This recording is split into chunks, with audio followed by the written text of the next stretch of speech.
행복한 공법 시간입니다. 반갑습니다. 네. 219페이지에 개발구역의 지정 파트가 있는데, 자, 거기 218페이지 문제 한번 볼까요? 개발사업의 일부를 환지 방식으로 시행하기 위해 개발계획을 변경할 때 토지 소유자의 동의가 필요한 경우는 단 시행자는 한국토지주택공사이며 다른 조건은 고려하지 않는다라고 했습니다. 자, 환지 방식을 위한 개발계획을 수립을 한다. 이때는 자, 일단 사업 시행자가 환지 방식을 하기 위해 개발계획을 수립할 때는 일단 면적에 얼마겠어요? 면적에 얼마? 3분의 2. 토지 소유자 총수 얼마? 2분의 1에 해당하는 소유자의 뭐를 받아야 돼? 동의를 받아야 한다라고 되어 있습니다. 그죠? 자, 그러면 너비가 10m인 도로를 폐지하는 경우 도로를 제외한 기반시설 면적이 종전보다 4% 증가하는 경우, 자, 이런 말이 나왔는데 개발계획을 변경하는 경우에도 동의를 받아야 되니까 시행지구를 분할하거나 분할된 사업 시행지구를 뭐 하는 거? 통합하는 경우, 자, 이런 것도 전부 다 뭐를 받아야 돼? 동의를 받아야 할 필요가 있는 거죠. 나머지는 경미한 경우니까 이때는 뭐 변경인가라든가 이런 거를 받지 않아도 된다. 경미한 사항은 제외하고 일반적인 경우는 동의를 받아야 된다. 이런 얘기를 한 건데 아주 지엽적이죠. 이런 거는 책에도 없는 내용들이 시험 문제에 나온 적이 있더라고요. 아시겠죠? 그렇게 참고적으로 보시면 됩니다. 자, 교재 219페이지에 두 번째 도시개발 구역의 지정 파트가 되는데, 자, 이제 여러 번 정리를 합시다. 자, 개발 구역을 정하고 개발 계획을 수립하는 사람은 지정권자입니다. 자, 개발 계획을 수립하는 것도 지정권자, 구역을 정하는 것도 지정권자. 그래서 지정권자는 원칙이 누구냐? 시도지사와 대도시 시장이 원칙적인 개발 구역의 지정권자입니다. 왜일까요? 왜 원칙적인 지정권자가 시도지사, 대도시장일까요? 내 눈으로 쳐다보고 있는데 답변이 없어. 이 도시개발 사업은 도시개발계획의, 도시군 계획의 내용입니다. 도시군 계획의 원칙적인 결정권자가 누굽니까? 시도지사와 대도시사입니다. 그렇기 때문에 개발구역의 지정도 원칙은 도시군 관리의 결정권자인 시도지사, 대도시장이 된다 그 뜻입니다. 아시겠죠? 이렇게 흐름을, 맥을 잘 짚어주시면은 분명히 효과가 좋을 겁니다. 알아두시고요. 자, 두 번째, 개발사업이 필요하다고 인정하는 지역이 둘 이상의 시도에 걸쳐 있다. 이럴 때 시도지사, 대도시장이 협의하여 개발구역을 지정할 자를 정하면 된다. 오케이. 그 다음 예외. 국토부 장관이 개발구역을 지정하는 사유가 있는데요. 1번 원칙 시도지사, 대도시장의 경우에도 불구하고 개발구역을 국토부 장관이 지정하는 사유가 국가가 개발사업을 실시할 필요가 있는 거. 여기다가 판교신도시라고 메모하라 했죠. 자, 서울의 판교신도시, 이거는 국가가 도시개발 사업을 한 대표적인 그러한 케이스가 된다. 이렇게 보시면 됩니다. 자, 그 다음에 관계중앙행정기관장이 요청하는 경우, 그리고 세 번째, 공공기관장, 정부출연기관장이 30만 제곱미터 이상으로도 국가계획과 밀접한 관련이 있는 개발구역의 지정을 제한을 하는 경우입니다. 자, 그 다음에 협의가 성립되지 않은 경우, 천재지변 이렇게 했는데 우선 여기서 설명을 드리겠습니다. 요청인과 제한이라는 용어 정의부터 할게요. 요청은 앞에서도 했습니다. 자, 행정청에게 이거 해달라고 부탁하는 것을 요청이라고 합니다. 시군구청장이 시도지사에게, 중앙행정기관장이 국토부 장관에게. 무슨 말인지 알았죠? 자, 그러면 제한은요? 제한은 뭐냐? 비행정청이, 행정청이 아닌 자가, 비행이 행정청에게 이거 해달라고 하는 것을 제안이라고 합니다. 오케이? 그럼 책에 보십시오.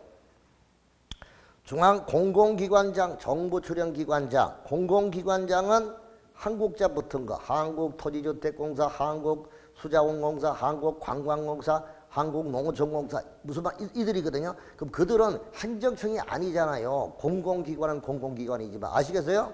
그럼 그들을 우리가 뭐라고 하느냐? 행정청이 아닌 경우니까 비행정청이라고 한다. 무슨 행정청? 그 비행정청은 민간도 있고 공공기관도 있어요. 아시겠죠? 민간이나 공공기관이 행정청에게 해달라고 부탁하는 걸 뭐라고? 제안이라고 하고요. 그 다음에 요청은 행정청이 행정청에게 부탁하는 걸 뭐라고? 요청이라고 해요. 아시겠어요? 자, 그러면 보니까 중앙행정기관장은 장관이야. 장관이 국토부 장관에게 요청하는 경우 이 말이야. 그 다음에 공공기관장, 한국토지주택공사, LH공사장이 30만 제곱 이상으로서 국가계획과 밀접한 관리일 있는 도시개발구역 지정을 제한하는 경우, 둘 이상의 걸친 경우 시도 대도시 시장이 도시개발구역을 지정하기 위한 협의가 성립되지 않는 경우, 둘 이상의 시도에 걸쳐서 시도지사와 대도시시장이 서로 협의가 성립되지 아니한 경우, 그럴 때는 높은 사람이 국토부 장관이니까 국장이 지정한다.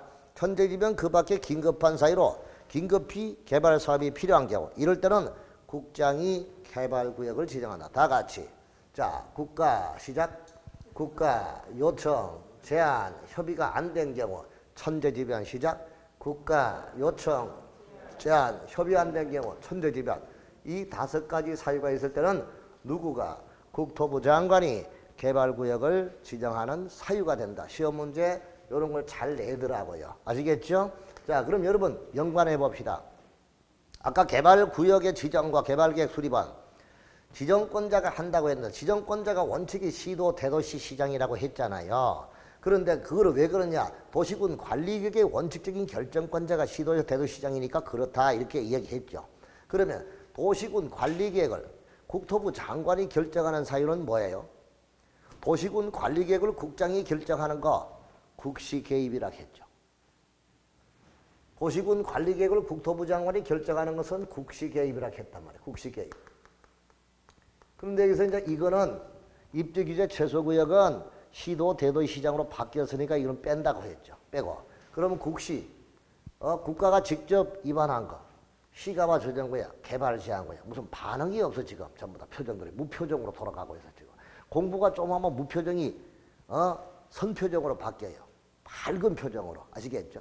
공부가 안 되면 자꾸 무거운 흑표정으로 돌아가. 아무 표정이 없어. 얼굴이 새카매져 한마디로. 지금 여러분들 보니까 점점 밝아지는 사람도 여기 몇 분 있어요. 아주. 미정씨 좀 밝아져봐. 첫날 와서 밝더니만 지금은 더 어두워졌을 것 같아. 앞으로 요 자리 와. 요 자리. 그 웃는 모습이 얼마나 이뻐요. 한마디로. 자, 나같이 국시계획. 국시계획 뭐라고요? 국가가 직접 위반한 거 시가와 조정구역, 개발제한구역은 국토부 장관이 도시군 관리계획을 결정했잖아요. 그러면 국토부 장관이 개발구역을 지정하는 거는 이거라고요. 그럼 여기다가 이걸 집어넣거나 해서 시험 문제 낼 거 아니야. 아시겠죠? 이렇게 비교를 해서 공부하는 것도 도움이 된다. 이 뜻이 알았죠? 넘어가요. 자, 그 다음에 이제 개발구역의 분할과 결합입니다. 개발구역을 나누거나 결합하는 건데요. 이때 결합의 분할 그 단위 면적은 넘어가요. 얼마예요? 10,000제곱미터 뭐라고? 10,000제곱미터 뭐라고? 이상이에요. 얼마 이상? 자, 분할 후 각 사업시행지구의 면적이 각각 얼마 이상이어야 한다? 10,000제곱미터 이상이어야 한다. 거기 줄 쳐봐. 그럼 여러분 왜 이게 10,000제곱미터 이상일까요? 네? 상수씨 왜 10,000제곱미터 이상일까요? 작으면 개발 못하니까. 그 말도 맞기는 맞네요. 자, 이리 봐요. 여기다가 딱 이렇게 다 법을 정할 때요. 다 이유가 있는 거예요. 다 맞게 정해. 페이지 222페이지. 한 장 넘겨. 넘기면 개발구역의 지정 요건 보입니까? 보입니까? 주상 얼마? 공업 얼마? 자연녹지 생산기 얼마? 보입니까? 그럼 공식이야. 이리 봐요. 주상생자 시작. 얼마? 주상생자 얼마? 1만. 공업적 얼마? 3만. 이거는 여기만 있는 게 공식이라고. 공식은 모든 것에 다 적용되는 공식이잖아. 국계법의 개발행위 허가 기준면적 주상생자 1만. 공업적 3만. 똑같지? 똑같잖아요. 그러면 주상생자 1만, 공업적 3만 똑같아요. 공식이라고.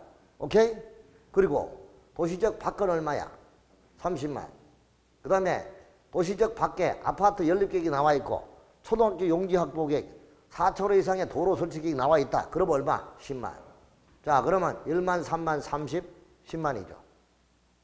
최소 단위가 얼마야? 그러니까 분할과 결합을 하더라도 최소 단위 면적 이상이 돼야 되니까 얼마? 1만. 다 이유가 있다고요. 아시겠죠? 이렇게 연결을 지고 생각을 그렇게 돌아가면 공부가 다 되는 거야. 돌아오세요. 자, 그 다음에 두 번째 개발구역의 지정 요청. 요청은 누가 누구에게 한다 했죠? 행정청이 행정청이 하는 게 요청이라 했잖아요. 맞죠? 그러면 시장, 군수, 구청장은 누구에게? 시도지사에게 개발구역 지정을 뭐 할 수 있다? 요청할 수 있다. 220페이지입니다. 번지수 잘 찾으세요. 220페이지 2번 개발구역 지정 요청. 시장, 군수, 구청장이 누구에게 요청하는 거예요? 시도지사에게 개발구역 지정을 요청할 수 있다. 오케이? 그럼 시도지사에 밑줄 치세요. 자, 그럼 그거 밑줄 쳐놓고 조금 이따가 내가 질문 들어갈 테니까 잘 정신 차리고 봐주시기 바랍니다. 그럼 시장, 군수, 구청장이, 시장, 군수가, 구청장이 도지사에게, 시도지사에게 구역 지정을 요청을 할 때는 도시계획위원회 자문을 거쳐서 이렇게 제출을 하라 이 뜻입니다. 그 밑에. 그러나 이미 지구단위 계획구역에서 이미 결정된 지구단위 계획에 따라 개발사업을 시행하기 위해서 하는 경우는 자문을 안 거치고 요청할 수 있다 이거죠. 자, 그 다음에 제한입니다. 아까 제한은 누가 누구에게? 비행위 행정청이 하는 거죠. 자, 그러면 국가지자체 도시개발조합을 제외한 줄쳐들고 빨간색 국가와 지자체와 도시개발조합을 제외한 시행자가 될 수 있는 자는 개발구역 지정을 뭐 할 수 있다? 제안을 할 수 있다. 자, 그럼 여러분 국가와 지자체와 조합을 제외한 시행자가 될 수 있는 자가 구역 지정을 제안할 수 있다고 했는데 왜 이 세 사람은 빠질까요? 이리 보세요. 여기 시행자를 미리 적어놨으니까 공부하기 쉽잖아요. 시행자는 이 사람들이 될 수 있는 사람이죠. 1번, 2번, 3번, 4번, 5번, 6번, 7번, 8번, 9번, 10번, 11번, 12번이요. 이 사람들이 시행자예요? 누구예요? 이 사람들이 누구냐고요, 전부 다. 네? 이 사람들이 시행자예요? 네? 선생님이 이야기하니까 이제 답변을 안 해. 혹시 틀릴까 싶어서. 아, 틀리면 어때, 우리끼리. 황건비 씨, 이 사람들이 누구예요? 시행자예요? 시행자예요? 대답 안 하네. 이 사람들은 시행자가 아니라 시행자가 될 수 있는 자예요. 뭐라고요? 시행자가 될 수 있는 자. 아, 선생님 될 수 있는 자라 그놈이 그놈이지 가지마. 시행자가 될 수 있는 사람 중에서 지정권자가 너가 시행해라 이렇게 지정을 해줘. 그럼 지정을 받은 자가 시행자야. 무슨 뜻인지 알았죠? 이 사람은 시행자가 될 수 있는 자야. 아시겠죠? 자, 그러면 거기서 봐. 누구누구를 제외한다고? 제한을 못하는 사람이? 국가와 지자체. 그리고 누구? 조합. 보입니까? 왜 이 사람들은 제한을 못할까요? 구역 지정을 해달라고 제한을 못할까요? 행정처? 네? 네? 자, 여기 봐. 국가와 지자체가 누굽니까? 국토부 장관하고 시도지사 이들이에요. 자기가 지정권자야. 누가 지정해? 자기가 지정하는데 자기한테 지정해달라고 제안을 한다? 말이 안 되지. 맞죠? 그러면 조합은 왜 제안을 못할까? 조합은.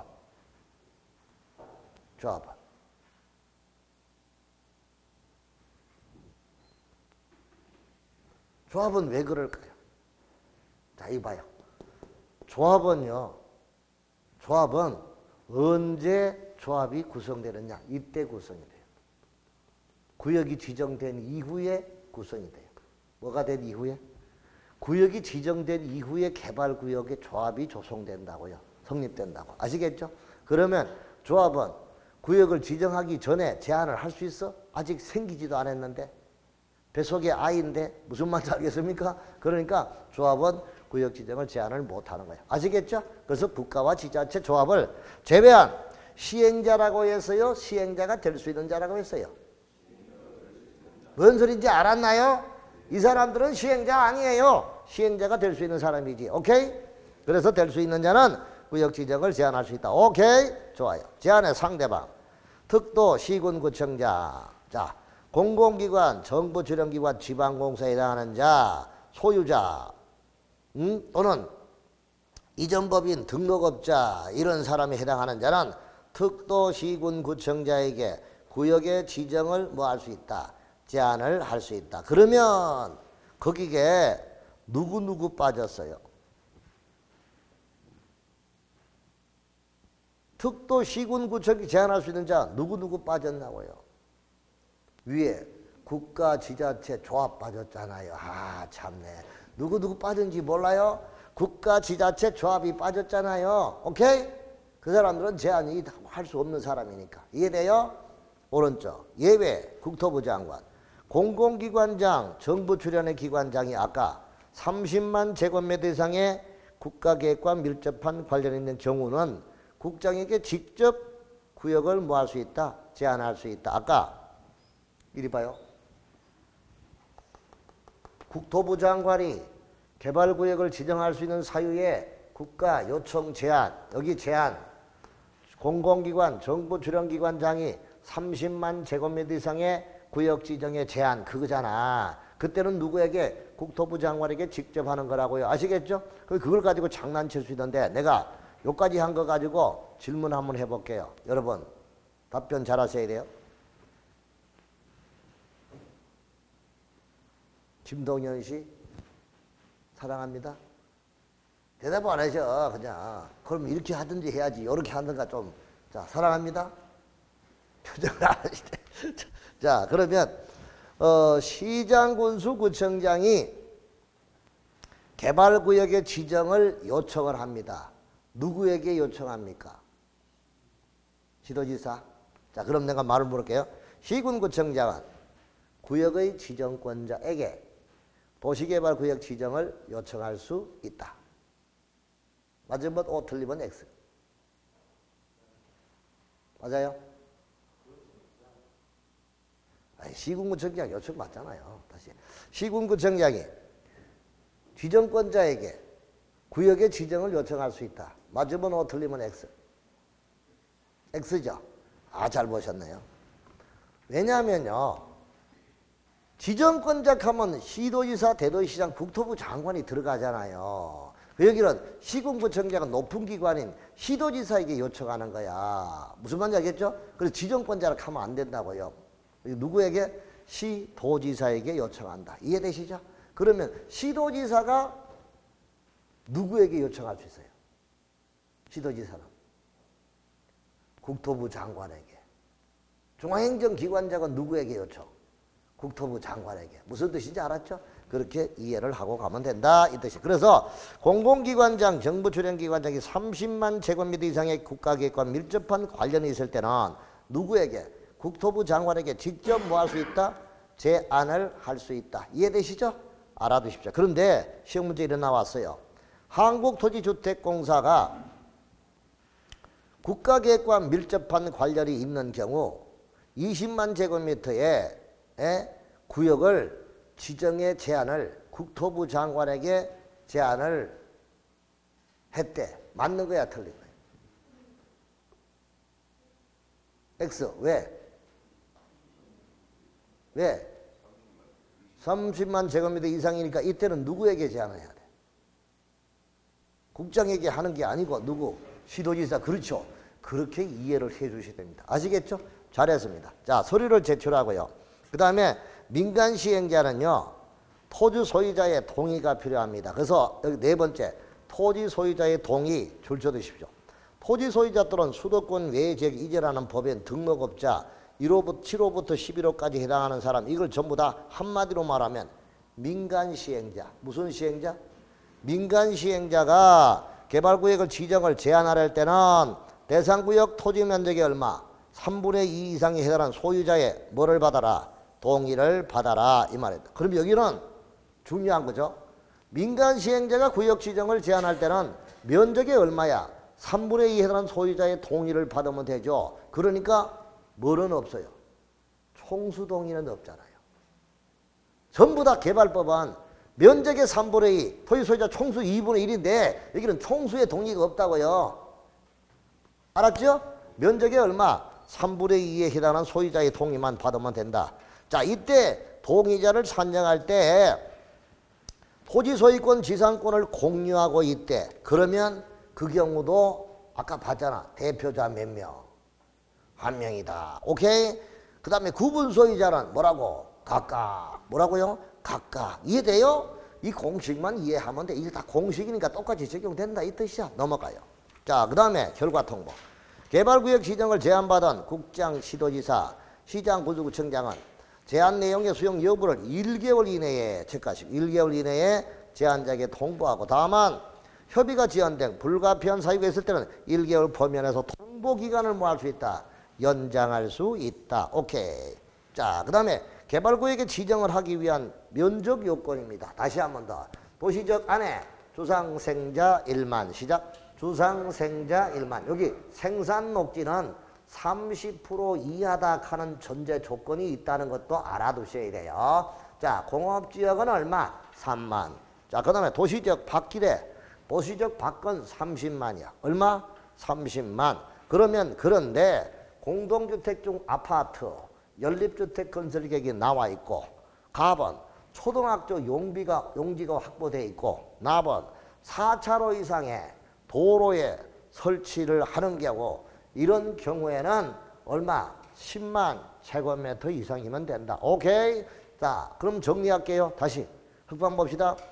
자, 주상생자 공식이니까 1만, 주상생자 1만, 공업지역 3만. 근데 여기서 알아둘 거는 우리 국계법에 도시개발 행위를 할 때 거기는 주상생자 1만, 공갈 치는 놈 3만, 두고 보자 5천 이렇게 했잖아요. 한마디로. 그런데 여기는 보존녹지는 없어요. 보존녹지 지역은 도시지역 안에 개발구역으로 지정을 못해요. 왜? 보존해야 되니까. 뭐 해야 되니까? 보존해야 되니까 개발하면 안 돼. 여기는 개발구역으로 지정할 수가 없다. 보존녹지는 개발구역 지정 대상이 아니다. 오케이? 메모하시고요. 자, 그 다음에 도시적 밖은 30만이니까 자, 미정시 도시적 밖이 뭐예요? 무슨 지역 무슨 지역? 관농자, 관리, 농림, 자연환경 보존지역 아세요? 자, 관농자, 관리, 농림, 자연환경 보존지역이니까 거기는 얼마? 30만 이상이면 돼요. 그런데요, 거기에 아파트 연립계획이 나와 있고 초등학교 용지 확보 계획이 있고 4차로 도로가 설치되어 있다. 그러면 기본적인 기반시설이 갖추어져 있다 이거잖아요. 기반시설이 갖추어져 있고 아파트 연립계획이 나와 있다. 그러면은 미니 신도시로 개발하기 위해서 10만 제곱미터 이상이라 하더라도 도시개발 구역으로 정해서 개발 사업을 할 수 있다. 오케이? 다 같이. 자, 그럼 이제 눈을 딱 감고 보고 흑판 안 보고 한번 쫙 한번 해보죠. 자, 그럼 이거 싹 지울게요. 안 지울까? 그럼 질문할게요. 자, 답변해야 됩니다. 준주거 지역 기준 면적. 그렇죠. 잘했습니다. 자연녹지. 주상생자 난 빨리빨리 안 나오지. 난 자 집중적으로 공략할 거야. 계획관리지역. 계획관리지역. 스트레스 받네. 계획관리지역은 관리지역이야. 도시지역 바깥이니까 30만이잖아. 참 답답네 진짜. 나 집에 갈래. 30만 맞죠? 계획관리지역에 아파트 연립계획이 나와 있고 초등학교 용지 확보되어 있고 4차로 도로가 설치기 나와 있대. 얼마? 그렇지요. 그렇게 이야기하라고요. 아시겠죠? 보존관리지역과 생산관리지역.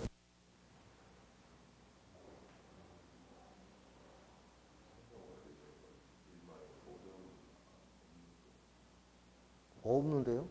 보존관리지역은 관리지역 아니에요. 생산관리지역은 관리지역이 아니에요. 참나 진짜 이상해요. 왜 그래요?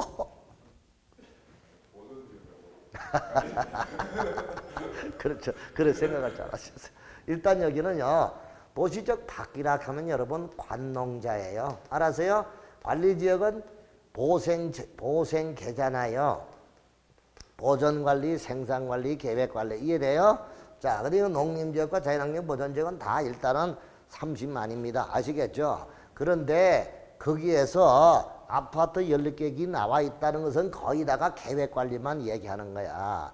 관리에서 보존관리 아파트 못 세워요. 무슨 말인지 알겠죠? 그러니까 계획관리 지역이고 거기다가 초등학교 4차로 이상의 도로 설치 계획이 나와 있다. 그러면 여기는 얼마다? 10만 제곱미터 이상으로 개발구역을 정할 수가 있다. 이겁니다. 알았죠? 자, 이렇게 해서 우리가 보면 정리가 됩니다. 중심상 없죠? 일만 주상생자는 무조건 일만의 공식이니까 다 가자. 주상생자 공업지역 그거는 기억하란 말이야. 공식이니까. 그럼 중공업 그렇지. 전용업 3만 이렇게 이해를 하라고 자꾸 아시겠죠? 그대로 이렇게 글자대로 공부하지 말고 이해되시죠? 내가 넘어갑니다. 자, 그 다음에 자연녹지와 생산녹지 도시적 바깥에다가 구역을 정한대요. 이럴 때는요 여러분 자연녹지 생산녹지 도시적 바깥은 기본적으로 이래봐요. 기본적으로 이거는 보존용도죠. 자연녹지 생산녹지 도시적 바깥이니까 기본적으로 보존용도잖아. 그럼 보존용도에다가 개발구역을 정할 때는 미리 저기 높은 사람 광역이나 무슨 계획 기본 계획 무슨 계획 광역도시계획 무슨 계획 기본 계획에서 광역이나 기본 계획에서 개발이 무한 지역 가능한 지역에서만 지정에 따라서 지정을 한다. 그렇죠? 가능한 지역에서 지정해야 되고 다만 광역과 기본계획이 수립되지 아니한 지역의 경우는 자연녹지 지역과 계획관리 지역에서만 개발구역을 뭐 할 수 있다. 왜 거기서만 지정할 수 있을까요? 에? 왜 거기서만 지정할 수 있을까요? 자, 그러면 이것도 여러분들 기본적으로 개념들을 정확히 알고 있느냐 모르고 있느냐 하는 문제가 되겠죠. 자, 그러면 봐봐요. 여기 보니까 자연녹지 생산녹지 지역 도시적 외의 지역에 이 보존용도 지역에다가 개발구역을 지정하기 위해서는 먼저 상위계획인 광역이라 기본계획에서 개발 가능한 지역이라고 정해졌을 때 그때 개발구역으로 지정을 하는데 다만 그 중에서도 자연녹지 지역하고 계획관리 지역에서만은 광역이나 기본계획이 수립되지 아니한 지역이라도 개발구역으로 지정할 수가 있다. 왜 그러냐? 일단 자연녹지가 뭔지를 생각해봐. 고개 들어. 자연녹지는 불가피한 경우에 제한적인 개발이 허용되는 지역이 자연녹지야. 맞죠? 제한적인 개발이 뭐돼? 허용되니까 거기는 광역이나 기본계획이 안 나와도 개발구역을 정할 수가 있고 그 다음에 무슨 지역이야? 계획관리지역. 계획관리지역은 뭐라고 돼 있어? 환경을 고려한 개발이 허용되는 지역. 뭐를 고려한? 환경을 고려한 개발이 맞는지 안 맞는지 여러분 책을 한번 앞에 가봐요. 한번 찾아봐요. 페이지 63페이지. 교과서 63페이지 빨리 한번 보세요. 63페이지. 63페이지에 중간에 4번에 녹지지역에서 세 번째 박스 안에 자연녹지. 공부를 많이 한 사람 책은요 탁 넘기면 나와요. 이게 책을 아직까지 책이 깨끗하다는 말은 책장을 많이 안 넘겼다는 말이에요. 자, 그러면 거기 63페이지 보니까 자연녹지 뭐라고 돼 있어요? 선생님이 굵은 글씨로 딱 해놨네. 제한적인 그 불가피한 경우에 한해서 제한적인 뭐가 개발이 뭐 된대? 허용된대. 자, 그 다음에 그 밑에 계획관리. 계획관리는 뭐라고? 자연환경을 고려하여 제한적인 이용과 개발을 뭐 하는 지역? 하려는 지역이잖아요. 맞아 안 맞아? 오케이? 그러니까 환경을 고려한 개발이 허용되는 지역과 불가피한 경우에 개발이 허용되는 그런 지역은 광역이나 기본계획에서 개발 용도로 안 정해도 개발구역을 지정할 수 있다. 이런 말이죠. 오케이? 끝. 그러니까 절대 공법은 거짓말을 안 하는 과목이에요. 정말로 정직한 과목이야 이게. 앞뒤가 딱딱 들어맞아야 돼. 만약 이게 핀트가 잘못 났다. 완전히 작살나는 과목 중에 하나지 한마디. 그러니까 정확하게 이해하고 가는 게 좋습니다. 알았나요? 됐습니다. 그 다음에 지정요건의 적용배제 별표 5개. 이거 알면은 여러분들이 국계법을 공부 잘한 거예요. 진짜. 이거 알면은. 자, 그러면 규모에 관계없이 개발구역 지정이 가능한 지역이다. 그건데요. 다음 각호의 어느 하나에 대한 지역으로서 개발구역을 지정하는 자가 계획적인 개발이 필요하다고 인정하는 지역에 대해서는 1과 2에 따른 제한을 적용하지 않는다. 자, 그게 바로 1번 취락지구, 그리고 개발진흥지구, 2번 지구단위계획구역, 3번 국가균형발전. 아까 국가균형발전은 아까 이야기해줬잖아. 맞죠? 자, 그러면 이 4개 취계지국 옆에다 뭐라고요? 자, 취계지국 시작. 취계지국은 흑표 한번 보세요. 취계지국은 이 면적 제한에 관계없이 구역을 지정할 수 있는 게 취계지국이다. 뭐라고요? 취계지국. 그럼 이미 내가 설명할 때, 자, 이거 봐봐. 용도지역은 전체고, 전부고, 요거는 일부고, 요거는 일반적이고, 요거는 특수적이다. 내가 이야기했죠. 그래서 여기가 자연녹지야. 자연녹지 지역인데 이때 특수적인 여기 지구가 취락지구가 지정이 됐다라고 하면은 이때 취락지구의 제한은 자연녹지 지역의 행위 제한을 적용 안 받는다고 내가 이야기했죠. 이야기했잖아요. 이게 집단 취락지구면 개특법의 적용을 받고 자연 취락지구면 대통령령으로 따로 정한다 했잖아요. 이해돼요? 그죠? 그게 국계법에서 이야기한 거야. 자, 그럼 그거를 그대로 적용합시다. 자연녹지 지역의 개발구역 지정 기준 면적이 얼마예요? 수상생자, 자, 1만. 얼마? 1만이 돼야만 개발구역을 지정할 수 있죠. 그런데 취락지구인데 이게 3,000제곱미터 밖에 없어요. 이거는 여기에 적용 안 받는다 했죠. 그래 안 그래?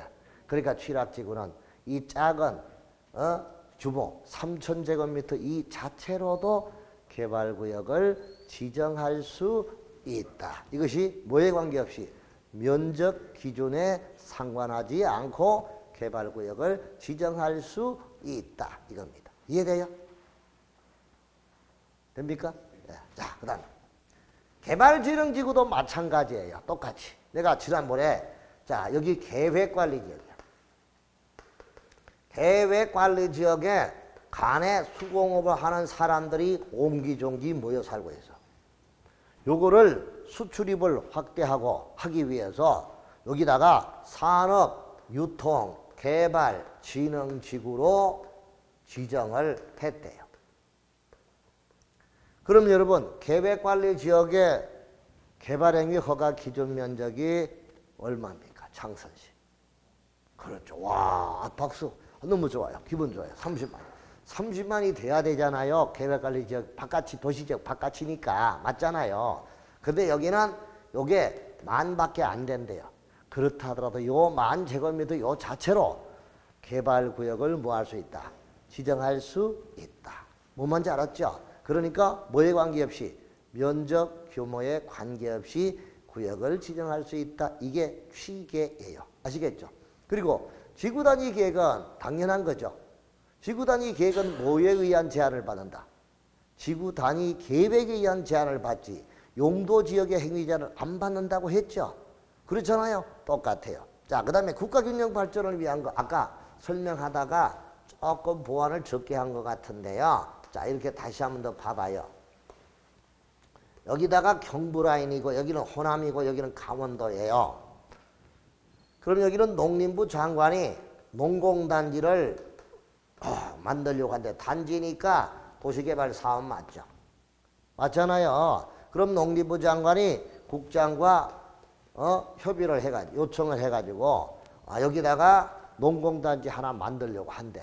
그럼 이게 농림지역이라. 자, 농림지역에 도시개발구역을 지정하려면 도시지역 바뀌니까 30만이 돼야 돼. 얼마가 돼야 돼? 30만이 돼야 되지만 여기는 만제곱미터나 뭐 이런 경우로도 개발구역을 즉 정해가지고 농공단지를 뭐 할 수 있다. 조성할 수가 있다 이 뜻입니다. 뭐에 관계없이 규모에 관계없이 무슨 뜻인지 알았죠? 이렇게 우리가 보는데 이걸 우리가 취계지국이라다가 취계지국 시작. 그리고 네 가지잖아요. 시험 문제 잘 나오겠죠. 우리 오지선다니까.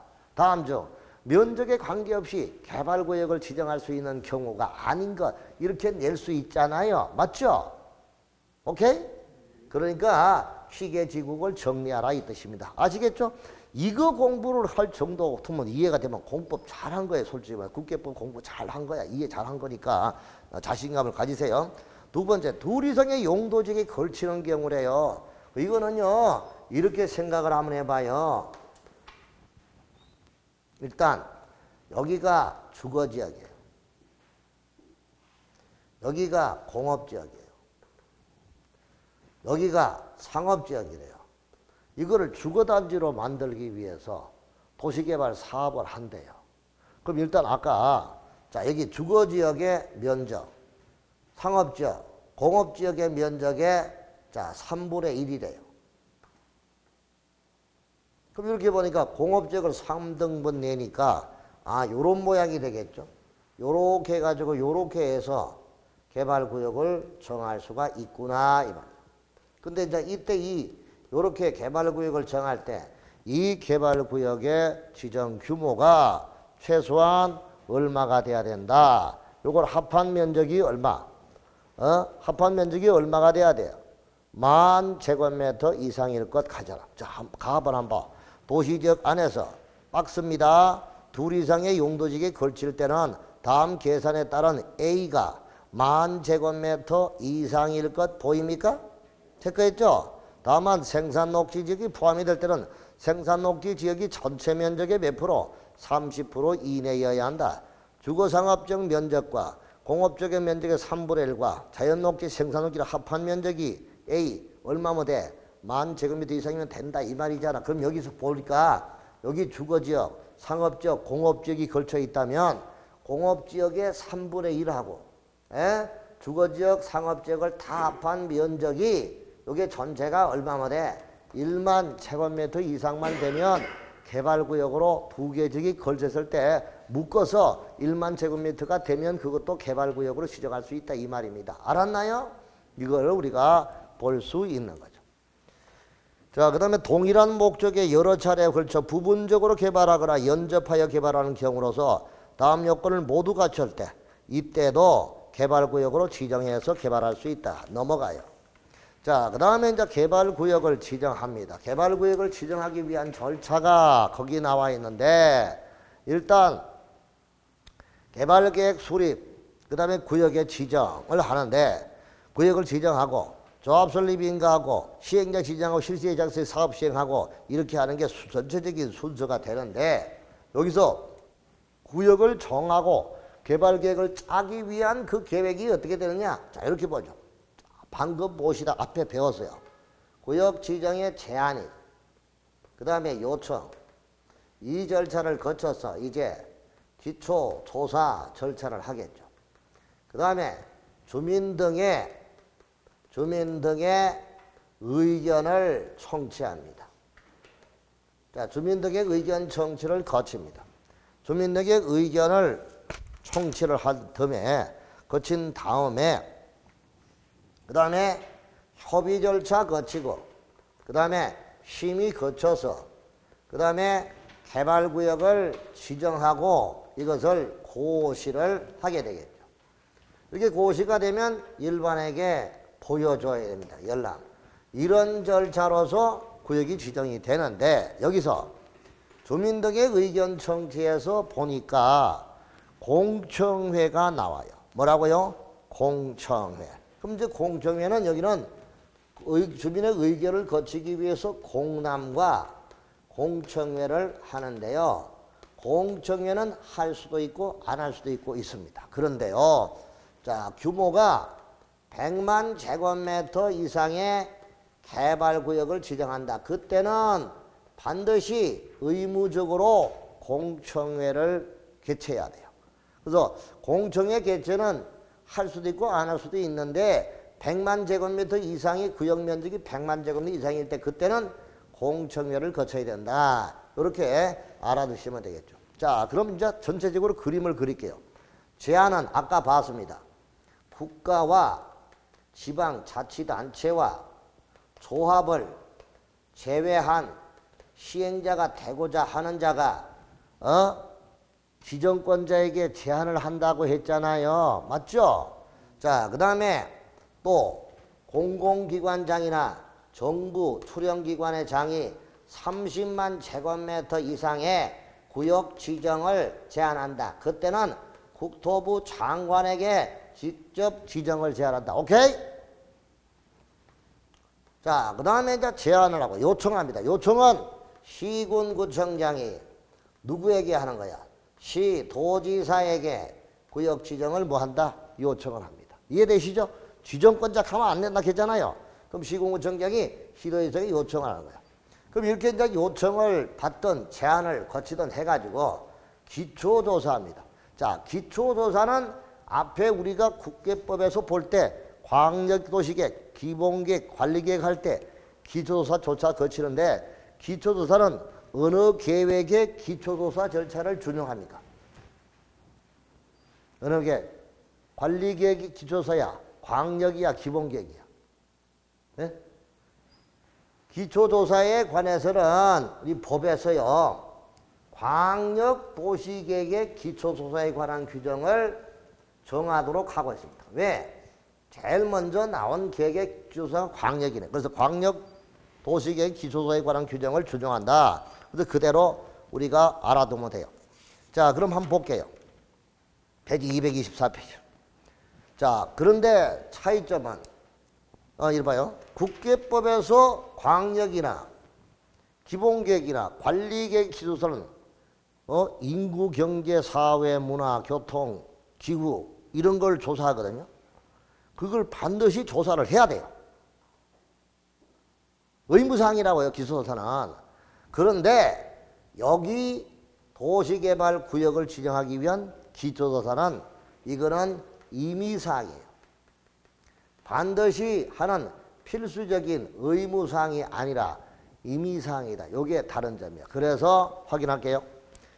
도시개발사업의 시행자라 되려는 자는 개발구역을 지정하거나 개발구역 지정을 요청 또는 제안을 할 때 개발구역으로 지정될 구역의 토지, 공작물, 주거실태, 주택수요 이런 필요한 사항에 관하여 대통령이 정하는 바에 따라 조사하거나 측량하여야 한다가 아니라 측량할 수 있다. 그래서 임의적인 절차다. 줄여두십시오. 조사 측량하는 자는 관련 필요 자료를 요청할 수 있고 이때 자료 제출 요청받은 기관의 장은 특별한 사유가 없으면 요청에 따라야 됩니다. 자, 그 다음에 주민의 의견 청취. 국장, 시도지사, 대도시장이 개발구역의 지정을 하고자 하거나 대도시 시장이 아닌 시군구청장이 개발구역의 지정을 요청하려고 하는 경우는 공람이나 공청회를 통하여 주민이나 관계 전문가 등으로부터 의견을 들어야 됩니다. 이때 주민의견 청취는 일단 관계 시도지사에게 송부를 해가지고 반드시 공람을 해야 됩니다. 공람 동그라미. 공람은 반드시 해야 돼요. 보여주고 공고하고 열람한다 이거죠. 그럼 이거는 어디에다가 공고하느냐? 일간신문과 시군구 홈페이지에 공고를 하고 며칠 이상 14일 이상 일반에게 뭐한다? 공람시켜야 된다. 보여줘야 된다. 자, 공고하고 열람한다 이거죠. 다만 개발구역의 면적이 10만 제곱미터 미만일 때 줄쳐주세요. 10만 제곱미터 미만일 때는 광고비를 아끼기 위해서 일간신문에 공고하지 않고 공보와 시군 홈페이지 등에 공고할 수 있다 이거예요. 자, 그 다음에 의견 제출. 공고된 내용에 관하여 의견이 있는 자는 공람기간 내에 의견을 제출할 수가 있고요. 그 다음에 결과를 통보하는데 30일 이내에 그 의견을 제출한 자에게 결과를 통보합니다. 자, 이렇게 하여 주민의 의견을 거친다. 자, 그 다음에 공청회입니다. 공청회. 자, 국장과 시도의사, 시군구청장은 개발사업의 구역의 면적이 100만 제곱미터 체크하시고, 자, 100만 제곱미터 이상의 개발구역을 지정한다. 그럴 때는 반드시 의무적으로 공람기간이 끝난 후에 공청회를 개최하라. 여러분 봐요. 공람은 직접 의견을 듣기 위한 주민의견 청취 절차고, 공청회는 간접적인 의견을 청취하는 방법으로 전문가의 의견을 듣는 거야. 누구의 의견 듣는 거? 전문가 의견 듣는 게 공청회라 이 뜻이에요. 그럼 공청회는 규모가 100만 제곱미터 이상 큰 개발 사업을 할 때 그때 공청회는 의무적으로 거쳐야 되고, 그렇지 않으면 거칠 필요성이 있을 때 거치는 거예요. 아시겠죠? 알아두시기 바랍니다. 자, 그럼 공청회를 하려면 개최 예정일 14일 전까지 한 번 이상을 공고해야 됩니다. 1회 이상을 공고해야 되고, 다만 공고 시 그 사항을 미리 공고한 경우는 공고하지 않아도 되죠. 그 다음에 공청회 절차 생략 3번. 국장, 시도의사, 시군구청장이 책임질 사유가 없는 사유로 두 번에 걸쳐서 개최되지 못하거나 개최는 해서나 정상적으로 진행되지 못한 경우, 이때는 공청회 절차를 뭐 할 수 있다? 생략을 할 수 있다. 그거 체크하십시오. 예를 들어서 자, 여기 무슨 지구, 확정지구 도시개발 사업을 위한 공청회를 개최하고자 합니다 라고 하니까 그 반대하는 사람들이 단상에 올라와가지고 집어던지고 야단 반대하는 바람에 공청회를 개최할 수 못하게 됐다. 이럴 때는 시군구청장이 책임질 사유가 없는 사유로 두 번이나 개최하지 못하거나 개최는 돼서나 정상적으로 진행될 수 있는 그런 경우는 공청회 절차를 생략할 수 있도록 법으로 딱 묶어놓은 거죠. 그 다음에 공청회 규제. 공청회를 개최하는 자가 주재하는 게 아니라 개최하는 자가 지명하는 자입니다. 그 지명하는 자가 주재한다. 그거 알아두시고요. 자, 그 다음에 협의와 심의입니다. 지정권자는 개발구역을 지정하거나 개발계획 수립하는 관계행정기관의 장과 협의해야 되고, 이때 지정하려는 개발구역의 면적이 100만 이상의 또는 국가계획 관련될 때는 국토부 장관과 협의하여야 한다라고 했는데, 이거는 지우세요.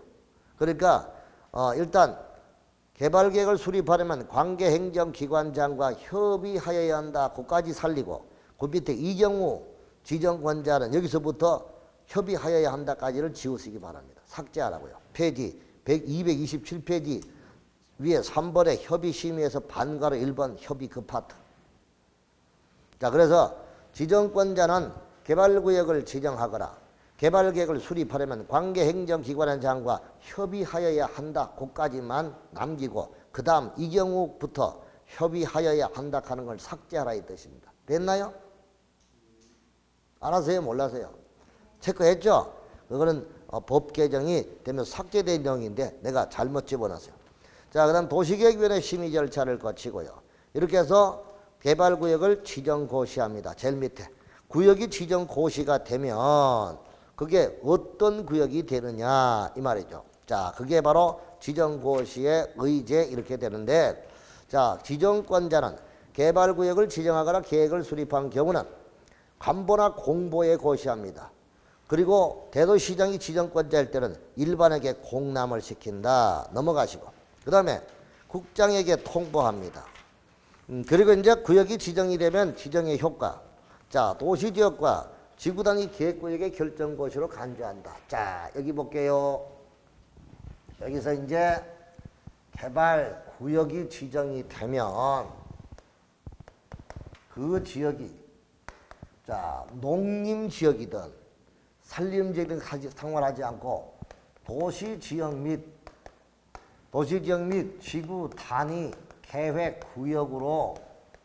지구단위 계획구역으로 지정고시된 걸로 본다. 자, 지정고시로 의제한다. 자, 도시지역 및 지구단위 계획구역으로 지정된 걸로 보는데 여기서 요거 잘 봐야 돼요. 지구단위 계획구역 지정곳인데요. 요거를 시험 문제 낼 때 지구단위 계획이라고 하면 틀립니다.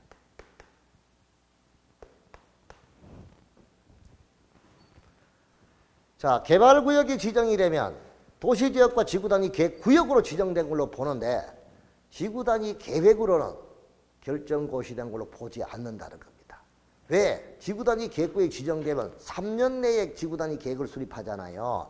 3년 내에 수립되지 않으면 지구단위 계획구역 지정이 실효되잖아요. 그러니까 여기는 도시개발구역이 지정되면 도시지역, 그게 농림지역이라도 무슨 지역이 돼?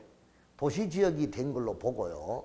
그 다음에 지구단위 계획구역이 지정, 복합적인 개발을 하기 위한 지구단위 계획구역으로 지정된 걸로 보지 지구단위 계획으로 결정된 걸로 보는 것은 아니다 그 뜻입니다. 알았나요? 그래서 지구단위 계획은 X 메모해 주시고요. 자, 그 다음에 이때 다만 지구단위 계획구역과 실학지구로 지정된 지역의 경우는 그러하지 않다.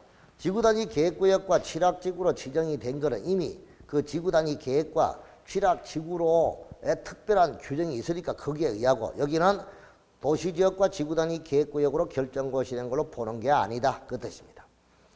자, 그 다음에 두 번째 결정고시로 보는 사항에 대하여 국계법의 도시군 관리계획에 관한 지형도면의 고시는 줄쳐 두시고 개발사업의 시행기간 안에 할 수 있다. 자, 이게 무슨 말이냐? 자, 봐요. 여러분, 자, 도시군 관리계획이 결정이 되면 효력이 언제부터 발생해? 도시군 관리계획 결정된 효력이 발생되는 거 언제야? 도시군 관리계획 결정의 효력은 지형 도면을 뭐한 날, 고시한 날로부터 효력이 발생한다고 돼 있죠. 근데 여러분, 도시개발구역이 지정이 됐대. 언제부터 효력이 발생해? 개발구역을 지정을 고시했대. 그럼 여기도 지형 도면을 고시한 날로부터 효력이 발생한다 하면 맞아 틀려? 여기는 틀리잖아요. 왜?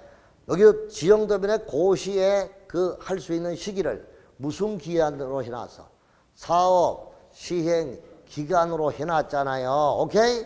그럼 사업 시행 기간이 5년이면 5년, 6년이면 6년 그 기간 안에만 지형도면 작성하면 된다고요. 알았죠? 그러면 여기는 개발구역이 지정 고시가 되면 그날로부터 효력이 발생이 되고 지형도면의 고시는 사업시행 기간 안에까지만 하면 된다 이 뜻이야. 알았어요? 근데 국계법은 도시군 관리계획은 지형도면을 고시해야만 효력이 발생하는 거야. 아시겠죠? 그 점이 다르다 하는 것을 이해하면 돼요. 자, 미정씨, 지형도면이 뭐요?